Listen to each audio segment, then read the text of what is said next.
ফায়দা হলো দুশ্চিন্তা থেকে আল্লাহ তাআলা মুক্ত করবেন সফর করলে। দ্বিতীয় নাম্বার ফায়দা হলো সফর করলে জীবিকা অর্জন করার সুন্দর সুন্দর পন্থা বের হয়। যেমন আমরা খুলনায় বসবাস করি, আমরা যদি আরো দূরে চলে যাই, চিটাগাং চলে যাই, সেখানে যে দেখবো পণ্যের দাম অনেক কম, অনেক কম। তাহলে আমার তখন দিলের মধ্যে স্প্রে হবে এখান থেকে কিছু মাল কিনে খুলনায় বিক্রয় করবো।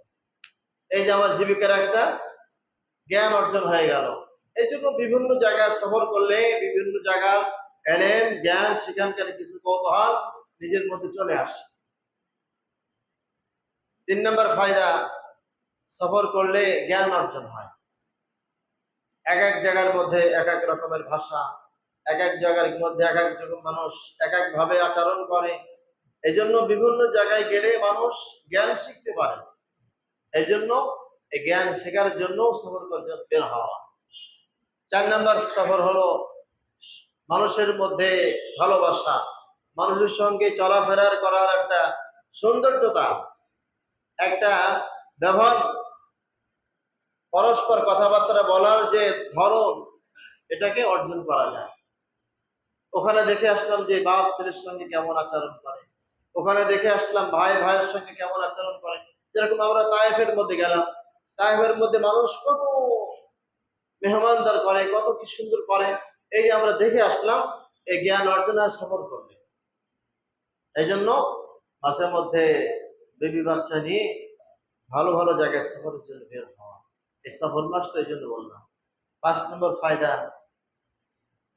ফায়দা হলো সফর করলে আল্লাহ তাআলা সুস্থতা দেয়া দেয়। আল্লাহ তাআলা সুস্থতা নিয়ামত দিয়ে দেয়। এই জন্য মাঝে মধ্যে স্ত্রী ছেলে মেয়েদেরকে নিয়ে ভালো ভালো জায়গার মধ্যে সফরের জন্য বের হয়ে যাওয়া।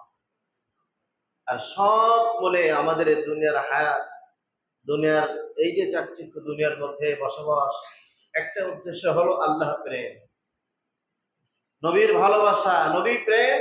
এটা অর্জন করার জন্যই দুনিয়ার হায়াত, এছাড়া কিছু না। দুনিয়ার হায়াত শুধুমাত্র আল্লাহ তাআলার প্রেম আর নবীর প্রেম হওয়ার জন্যই দুনিয়ার হায়াত। তাহলে আল্লাহ তাআলা হায়াত আমাদেরকে দিতেন না মুসলমানদেরকে। দুনিয়ার ভোগ বিলাসিতার জন্য আল্লাহ তাআলা কাফেরদেরকে দিয়েছেন, যাও দুনিয়ার মধ্যে আরাম আয়েশ করে আসো, পরকালে কোনো আরাম আয়েশ তোমাদের সুযোগ নাই। সেখানে শুধু মুসলিমরা, মুমিনরা আনন্দ উপভোগ করবে, বিলাসিতা অর্জন করবে শুধু মুমিনরা, আর কাফেররা দুনিয়ার মধ্যে তাদের বিচার হবে। আমাদের